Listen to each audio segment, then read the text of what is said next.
lives one day at a time.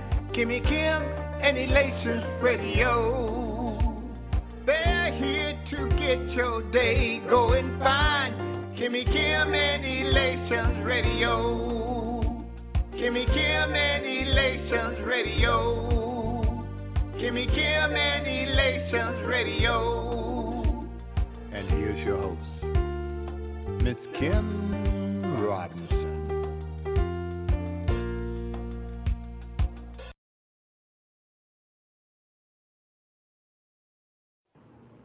Hi, this is Apostle Dawn Westbrook. Join me on Shabbat Saturday here at Elation Radio at 3 p.m. Eastern Standard Time, where we Shabbat the Lord and declare the word of the Lord over your life for this hour. Shalom.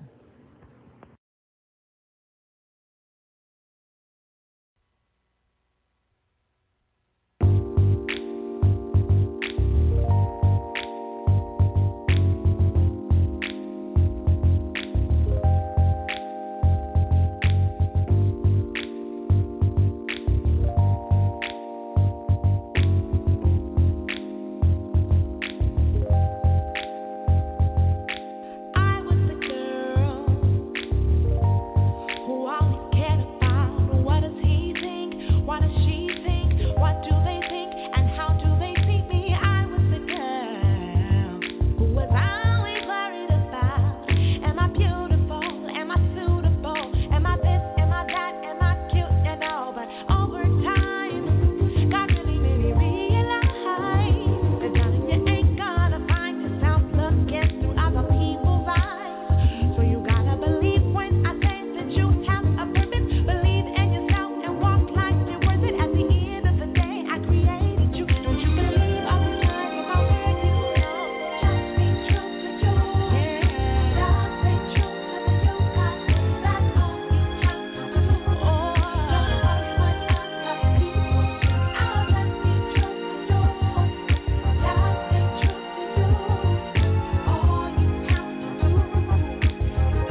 afternoon.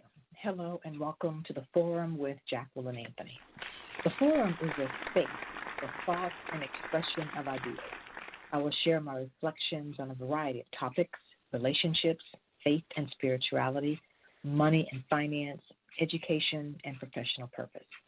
I'll share experiences and lessons I've learned along life's way. So join me on the second and fourth Saturdays at 1 p.m. Eastern Time as I share my thoughts and express my ideas on life. October is Breast Cancer Awareness Month. It is an annual campaign to increase awareness of the disease. There are myriad organizations that bring focus and clarity to a disease that has no cure, like the American Cancer Society, the Komen Foundation, Avon, and others.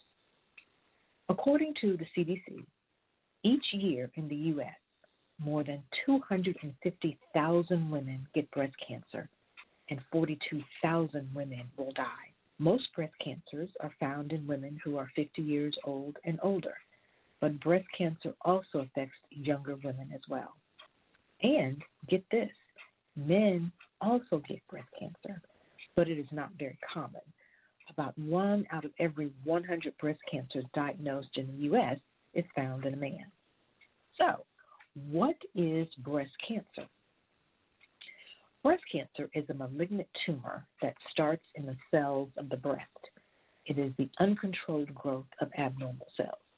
It starts as a malignant tumor, and then it's not clear what causes the disease. So let me give you some pointers about what the symptoms are, what to look for. Here's my first point, the symptoms. The symptoms and signs of breast cancer may include a breast lump or thickening, a bloody discharge from the nipple, change in the size of the breast, changes in the skin over the breast, an inverted nipple, peeling, scaling or flaking, and redness or pitting. Point 2, risk factors, one of which includes being female, age, personal and family history, inherited genes, the BRCA1 or the BRCA2 gene mutation, radiation exposure, obesity, initial onset of menstrual period, and never being pregnant. Point 3, the diagnosis and treatment.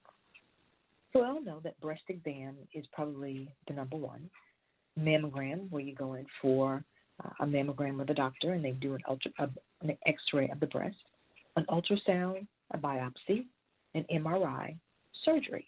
And there are various surgeries. You can have a lumpectomy, where they just remove the lump, or a mastectomy, where they remove the entire breast, or removal of the lymph nodes to make sure that the breast cancer has not spread to other parts of the body. Other treatments include radiation therapy, chemotherapy, hormone therapy, and medication. Point 4, the stats. Here's what's interesting. White women get breast cancer at a higher rate. However, African American women get breast cancer at a lower rate, and they get it before age 40, but they are more likely to die from it. Asian and Pacific Islander women have the lowest incidence and the lowest death rates of breast cancer. 250,000 new cases of invasive breast cancer will be diagnosed. 64,000 new cases of carcinoma in situ, which is a non-invasive breast cancer, will be diagnosed, and almost 40,000 women will die. Point number 5, public support. There's plenty of it. Public support for breast cancer awareness and research funding has improved dramatically. Breast cancer survival rates have increased, and the number of deaths have been declining in years, thanks to a number of factors such as early detection, new treatments, and better understanding of the disease. Now, point 6, a personal story. And so this brings breast cancer into awareness, this brings it into light, and it also gives you a face to what breast cancer is and what it can do, and how you can survive and thrive. So one day, while moving my sister into her New York apartment, a still small voice spoke to me. The voice was strong and calm and powerful. The voice instructed me to visit a doctor. I followed through on that guidance from that voice, and my obedience to that voice saved my life. Upon my return to Atlanta, I made an appointment to see a leading medical specialist, and from that point, events moved at lightning speed. After the initial Monday morning appointment, the surgery was scheduled on an outpatient basis for Friday of the same week. 2 weeks after the surgery, I received news that would change my life. I was diagnosed with breast cancer. I did not fall into any risk factors. There was no family history. I was not overweight. I was young and in good physical, mental, and emotional health. The diagnosis, to say the least, was surprising. The lumpectomy was followed by a second surgery to remove lymph nodes from under my right arm to ascertain whether the cancer had spread. It had not. I underwent radiation therapy for an hour a day, 5 days a week for 6 weeks. My right breast was red and sore from the radiation. Scar tissue formed in my right arm, and the sensation felt like my arm was literally tearing from my shoulder to my fingertips. I was fatigued and constantly felt the urge to sleep. The metallic taste in my mouth caused by the radiation was satisfied only, now hear this, by a Wendy's Junior Bacon Cheeseburger. The prognosis for my full recovery was excellent because of the early diagnosis. Nonetheless, I had breast cancer. All this, and I was 28 years old.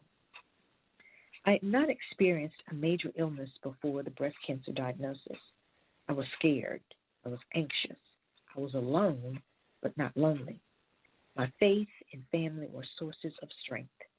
My Aunt Joyce, who was a physical therapist, designed my physical therapy program. My Aunt Waddell kept check on my medicine and my overall physical condition.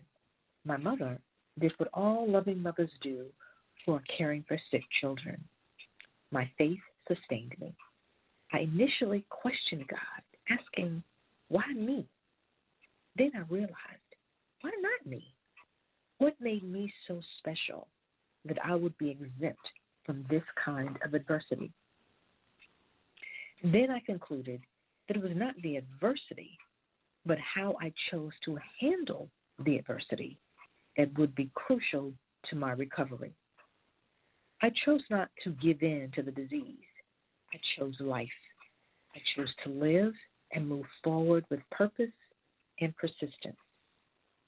I chose to be courageous and stand strong in my faith. I chose to complete my doctorate, which I was working on when the diagnosis was made.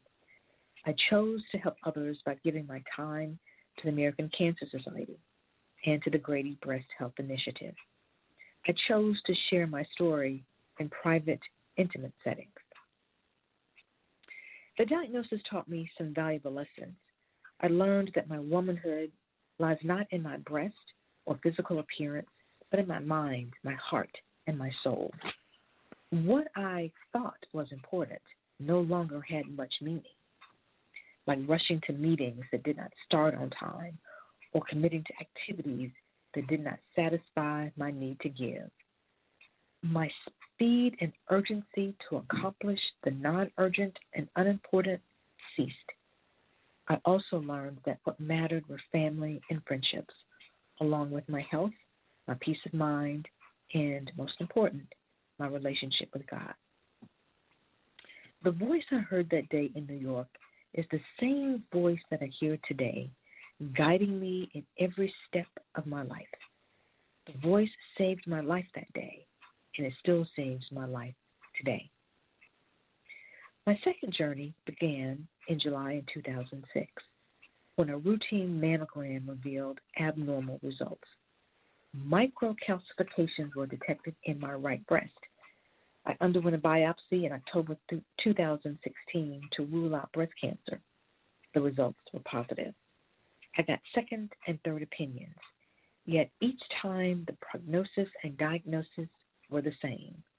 and each time the door was closed to the alternative treatments I was seeking. At age 44, my life was much different than at 28. I was now years into my marriage and the mother of a young son. With all the trappings of my God-given material wealth and success, a beautiful home, a family, a business, I had everything to live for. Yet the shock of the second diagnosis was enough to send me into a tailspin. This time, my reaction was much different than the first. Rather than forge full speed ahead with a decision, I struggled for almost a year with a decision that would be right for me. I had been scared with breast cancer and scarred before, and at that time I had the energy, physical stamina, and the emotional and mental wherewithal to fight. I refused to die. I refused to let cancer be a death sentence. I wanted to live, and I fought for my life. But this time, it was different. I was angry at God, and I told him boldly that if I was to endure cancer again, then he would have to carry me. I did not have the will to climb the mountain that was standing in my path. I was devastated, unable to process the medical information from doctors, unable to grasp the what, the why, and how of this situation.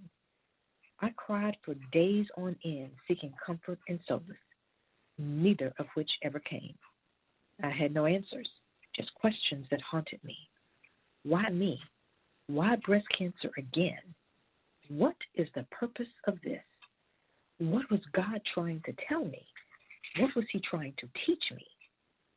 There were so many answerless questions, it was very difficult for me, mentally, emotionally, and spiritually. As I struggled with the surgery question, wanting to put pain on pause and refusing recuperation, I often wondered what would lie on the other side if I decided on surgery. What would be the blessing God had in store for me? What difference would be made in my life? Of course, God does not reveal all his plans to his children, so I received no immediate response. So I decided to camp out in the valley of the shadow of death rather than walk through it. And while on my camping trip, I asked God for supernatural healing. I asked for a miracle. I asked that he use someone else and not me. I asked for the cup to pass from me.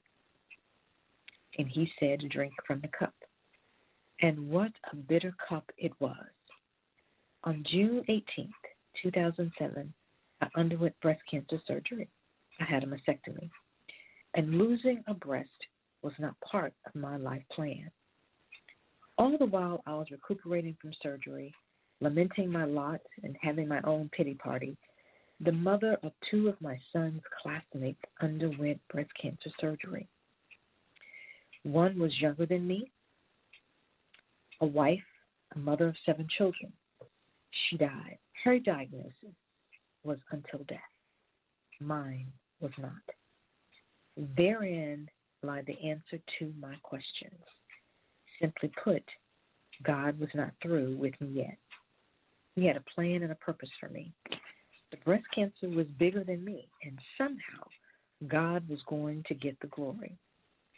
A private pain with a public purpose to share God's enduring grace, mercy, salvation, and love. I learned some important lessons from this second bout with cancer. That God loves me unconditionally. He taught me this lesson as a child as I looked into the eyes of my own child. His love for me was far more reaching than anything I could ever imagine.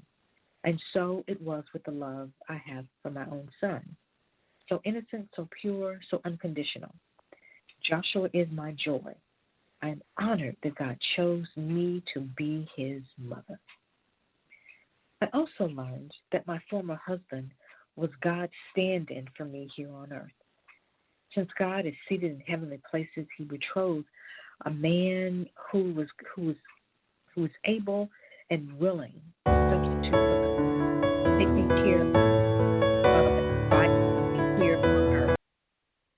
My former husband was not with me during my first episode, but he was my strong tower and my solid foundation during the second. He honored the vow he made to me in sickness and in health.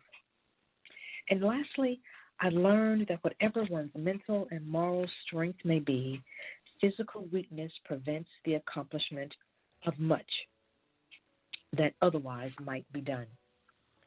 Being healthy and disease-free is a mandate to accomplishing life's task. For some, breast cancer is the end of the story. For others, it is the beginning of life. For those who are privileged to join the Second Time Arounders Club, the tasks it takes on increasingly more significance. We see beauty in the most unusual places. We try to take life one day at a time, knowing that death may be around the corner. We try to live in the present. I say try because each day of life brings new joys, challenges, trials, and triumphs. And one of the most important things that I know is that God stands with me. He's my provider, my Prince of Peace, and my healer. And God's grace is sufficient for withstanding life's challenges. That's my personal story. What's yours? That's my time for today. It's been my pleasure to be with you. I'm Jacquelyn Anthony. Until next time, peace and blessings to you.